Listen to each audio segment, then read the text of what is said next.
Is it wrong to try to pick up girls in a dungeon? Season 4, episode 2, or Danmachi season 4, episode 2. And boy, was it a good episode.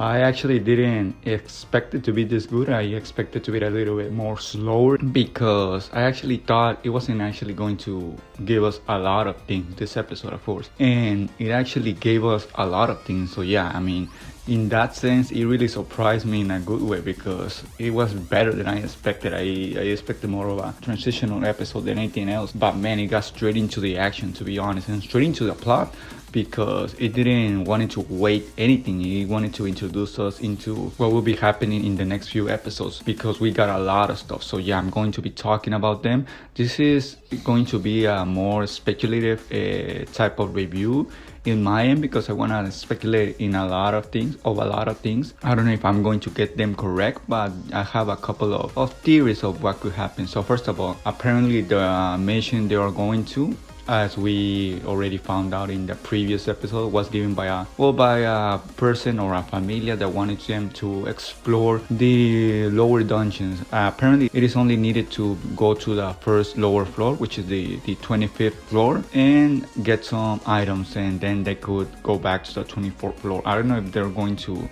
go to the 26 and the 27 because Belle does actually want to get stronger and explore more of the dungeon, but I mean it's not really necessary. They're part of the contract. It's only written that they should go to the 25th floor, and if they want to go even lower, well, that's on their end. And another thing we also learned from the mission is that apparently there are also other missions, not like the one that the Hestia Familia has, because theirs is more of a go explore the lower dungeons and the lower floor of the dungeons and give us some items, some drops, and then that will be your mission fulfilled.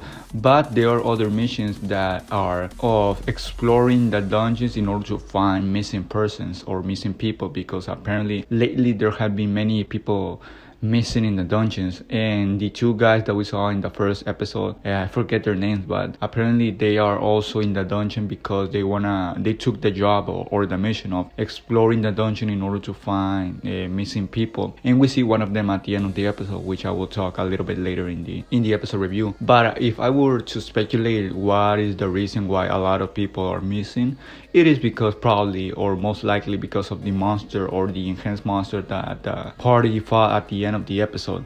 It is most likely that, unless there is some other kind of mystery or mastermind making people disappear in the dungeons. Of course, besides, normally losing to your normal monsters, but this is not the typical people disappearing in a dungeon. This is an untypical amount of people disappearing in a dungeon. That is why there have been many missions in order to save them. So yeah, it is not like people are missing, oh, let's go find them. I mean, there is always probably people missing in a dungeon. It's the amount of people that are missing that is untypical or not usual that has them worrying. I mean, and that is why there are a lot of missions. So I think, like I said already, I think the mission that the Hestia Familia and the other familias that are with them, it is not the mission that the other ones have, especially the two that went into the dungeon have. I think there is a little bit different. Maybe it actually has something written in there that they have to find someone, but I doubt it because they haven't mentioned any of that. That is one thing, an important part of the episode, that there are a lot of people missing. And that is important because they will probably find more people in the dungeon missing besides the ones that are mentioned in the request to find people. And what else to talk about in the episode? So apparently they go into the 25th floor, and I gotta say, I mean, the visuals that the episode gave us when they entered the 25th floor, when they were seeing the cascade or the waterfall, it was beautiful. It was actually pretty stunning, to be honest. I didn't expect Danmachi to give us that kind of a scenery. And I mean, yeah, I mean, it was pretty awesome. Apparently it is known as the waterfall or something like that. And the waterfall that we see in the episode goes to the 27th floor, like we learned in the first episode too. So I wonder if they will go to the 27th floor or if something else. And it was mentioned throughout the whole episode, I mean, like repeatedly, that if you fall into the waterfall, it is not so much the danger of falling into the waterfall that will kill you or drowning. It is more likely that the monsters that lie in the water will kill you, because there are a lot of monsters in the water, and they focus on that a lot of times in the episode. So just by that, you can already speculate that something is going to happen to someone. Someone is probably going to fall into the water. I don't know, because they did mention it an awful a lot. So, and to be honest, in this second episode, they almost fell into the water. For example, Haruhime almost got attacked by a fish, or did get attacked by a fish, but she got saved by Mikoto and I think it was Aisha. And then it was Mikoto herself that almost fell into the water because a fish came out of nowhere to attack her. But of course, again, Mikoto defended herself, which everybody was surprised of. Even in this episode, almost 2 people fell into the water. So I think that is going to be a big part of the plot in the coming episodes, so let's see if that is true. Another part of the episode, probably the main part of the episode I would say, or the main focus of the episode I would say, is seeing how Bale handles himself in the dungeon, because now that he's leveled up to level 4, we see that the way he handles himself, the aura he gives, the wisdom he gives, the experience he gives is really something, because in previous seasons, I mean, he was capable and he wasn't really never that scared. I mean, he is seen as a scary cat person, but in reality, he was a really, not scared of anything person, because he went through a lot of things and never backed down. But this episode, now that he's level 4, actually demonstrates that, because he fights a couple of monsters without any sort of issue. I mean, everybody around him is complimenting him, because he's actually showing that he has grown a lot since was in the first season, since the anime started. And I like that, because a lot of times when in other animes, when we see people level up, we get 2 sort of results. The first one is that he levels up to another level, for example level 10 to level 11 or something like that, and he basically becomes overpowered, like it's not balanced. In other animes we see a person going one level to another and he is basically overpowered at that point, like there is not a smooth continuum of leveling up power. And the other result we get in other animes is that we don't actually see any sort of power up, because although people level up to a higher level, we don't actually see him getting that visible powerful, because it is like the character never level up. And in this episode, in Danmachi especially, we see in every season when Bale levels up, especially now that he's level 4, that we actually see the results of him leveling up. I mean, it is not something that is overblown, that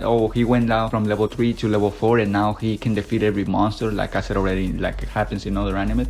It is not like that, because it is actually balanced, but at the same time we actually see that he is more powerful. I mean, it is perfectly crafted to show us how powerful he is now that he's level 4, because at the start of the episode when he's fighting that blue crab or whatever it's called, we actually see him basically defeated easily. And more specifically at the end of the episode when he's fighting the enhanced monster, we see that in previous seasons, I mean, yeah, he could have stood his ground, but he would have got defeated eventually or pretty easily. And now that he's level 4, you see him actually take hits, you see him evading, you see him moving around really swiftly, you see him actually demonstrate that he is actually improving. We see that the fight that he had with Ice, the multiple fights that he had throughout the first 3 seasons, all that experience for reading and basically going to the dungeon, it's actually helping him. It's actually demonstrated in the battlefield, like it was shown to us in this second episode. So yeah, that is something that I really appreciate. It's something that maybe a lot of people will not appreciate, but it should be appreciated, because like I said already, I like the way they are smoothly but slowly but surely leveling up Bale and actually demonstrating that he's getting stronger and stronger and stronger in a good paced way. So yeah, I mean, that is actually really good from the anime. I like how they are handling that. And yeah, basically Bale is standing his ground at the end of the episode when he's fighting the enhanced monster. He's moving good. He even repelled a couple of attacks. I don't know if he's actually powerful enough to defeat the monster, because we don't actually know till this point how powerful that monster is. He may be more powerful than a level 4 Bale, probably is, to be honest, because there needs to be a challenge to Bale in the Familia. But I mean, at least he can handle himself now. He's no pushover whatsoever. And we see also that the enhanced monster, when he attacks you, when he does that attack that expels a lot of spikes, apparently if it hits you, it grows some sort of plant or vines out of your body, and that will eventually engulf everything. I don't know if those sort of vines or plants will keep growing endlessly, or if they will stop eventually. But yeah, I mean, it is bad news if you get hit by them, because like we saw in this episode, Chigusa got hit by them and the other guy also got hit by them, and they are not in good shape. I mean, we already knew that something bad was going to happen. This was not going to be a good excursion per se, a good excursion in the sense that nobody was going to get hurt, that nothing bad was going to happen. Of course something bad was going to happen. I mean, this is Danmachi after all, and it happened in this episode. I actually didn't expect it to happen this early, like I said at the beginning of the review, because I mean, this episode basically gave us a new level floor. It gave us battles, it gave us a new enemies, it gave us things to speculate, like for example people disappearing. It even gave us a little chat about the swords that Belle is handling right now. For example, that the sword or dagger I should say that Hestia gave him actually is made from mithril. Apparently that type of dagger can actually conduct magic really good, but you cannot empower it with magic that easily. So yeah, it is actually a really good weapon. It is made from apparently from one of the better ingots. Probably in future episodes Belle will actually be able to handle it a little bit better as he gets stronger and as he gets a little bit more of a handle of his power, of his own power. So not just getting powerful of course, but getting a little bit more of a handle of his own power. But yeah, next episode will be a really good one, because we are going to see the results of them fighting the monsters, of the results of fighting the monster I should say, because the monster retreated. Pretty unusual for a monster. You can already see that he's not the typical monster of the dungeon. He's an unusual monster. I don't know if he's unusual in the sense of being in the 25th floor. I don't know if that is unusual, but he's unusual in the sense that he doesn't fight like the typical monsters you fight every day in your typical dungeon. So I mean, he's unusual in that sense. Maybe he's actually unusual too in the sense that he doesn't belong to the 25th floor. So we'll see if that is also true in the next episode or in the next episode. So yeah, I mean, that is basically my review of the episode. I think it went a little bit longer than I expected. So yeah, I mean, I guess I'll see you all in the next episode review.